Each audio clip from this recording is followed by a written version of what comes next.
Hello, we are here for one more lesson of this TFlexCam training course, and the topic for today will be the machining manager.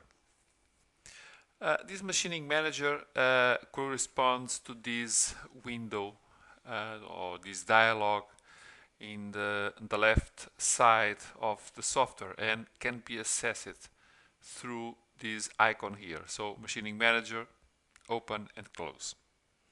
So what we do here, as the name says, is to manage the list of toolpaths. I have this part where I have only one toolpath created, but it's enough for you to check and to understand how to manage this. So what can we do here? First, we have a tree, and this tree belongs and organizes to a set of information where you have this machining, which is a compound toolpath, and you can have here different kinds of toolpaths, and these are the toolpaths. Inside each toolpath you have this smaller group of information, parameters and geometric parameters. So you have all this information inside. Focusing on the bigger things. First, in terms of the toolpath itself, so when we click with the right mouse button, we have a set of options which are visible, invisible. So now it's a little grayed out, so it is invisible. So if you do it again, you turn it visible. You can ask for the rename of the toolpath. Okay. You can edit the toolpath, and basically it's open the parameters again and recalculate. You can copy it, and then you can do a paste. Okay. You can delete the toolpath.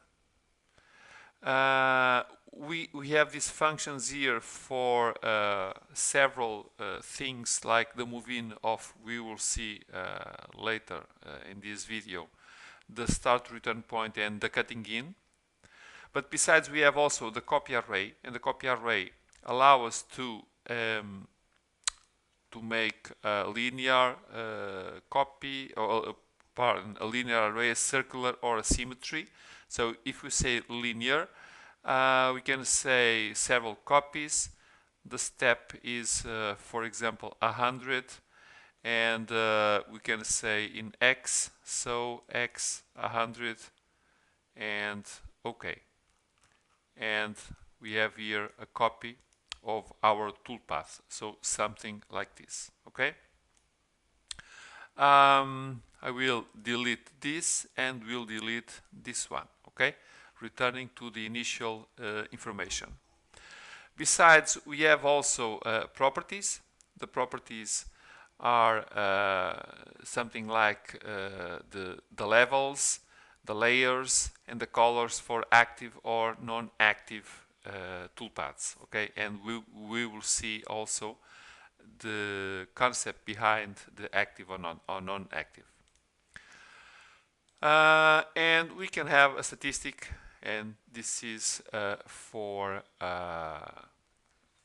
the timing, and regarding feed rates, and the meters that the program will make to pass 100%. So these are the things we can do with the machining manager. Besides, we can create these bigger groups of information.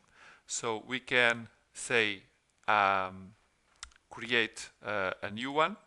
So we can create a new machining, and with this new machining we can turn it active, and now you see the toolpath that was with another color regarding this cover. It's purple because it's not active, and I can create a new machining.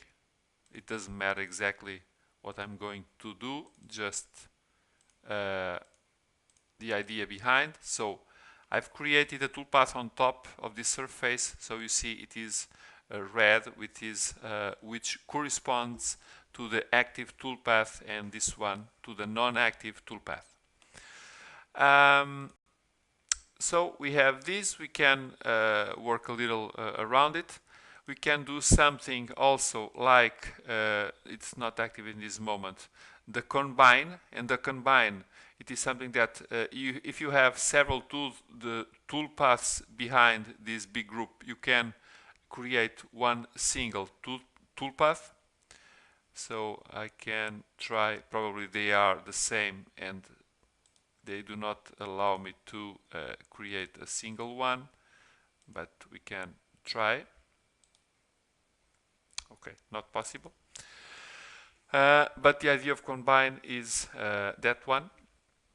And I will delete this again. We turn this to active, and the other one is not active. And now we can check also these topics here. The first one,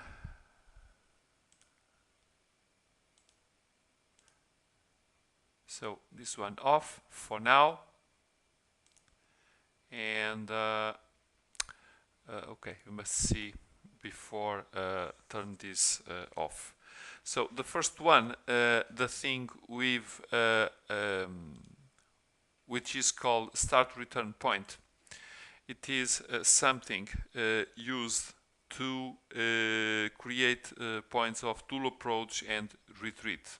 So if we create an entry point with the coordinates we supply, we can make movements in absolute mode, increments, tangents, whatever.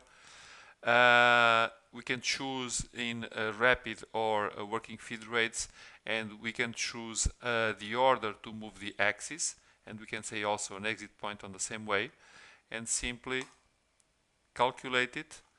And I'm not sure, okay, here it is. So you have this point here, this movement that was created on that function. So we can say do it, and now I've turned it off, so it is off, so no point. So this is the first option. Second option, it is a possibility, I'm not sure if it will be very visible, but the possibility to make cut-in ramp motions.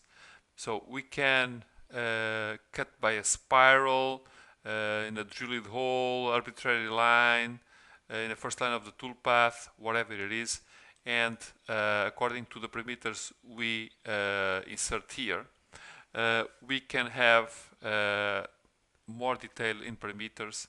So let us exaggerate a little. Doesn't matter those ones. Let us see if there is some difference that we can point out. It's not visible in this particular case, but these are options for ramping in also. And then we have, I will turn on this 2D program. Then we have also functions for this move in, move off, which basically are the lead-ins, lead-outs, and that can be done according to arcs, tangents, or vectors, whatever. We can try this tangent. I will give a bigger value, and the lead out in arc. If it is tangent, it is different, but it can be an arc, or we can say a vector. No, let us say an arc. So radius, let us say bigger value, angle 60 degrees, and okay, we have it here. So this side and this arc here. So we can supply also these characteristics to the toolpath, and these are functions managed through the machining manager. So there are a lot of things for you to explore. In case of help or questions not clear in this video, let us know so that we can give you the necessary support.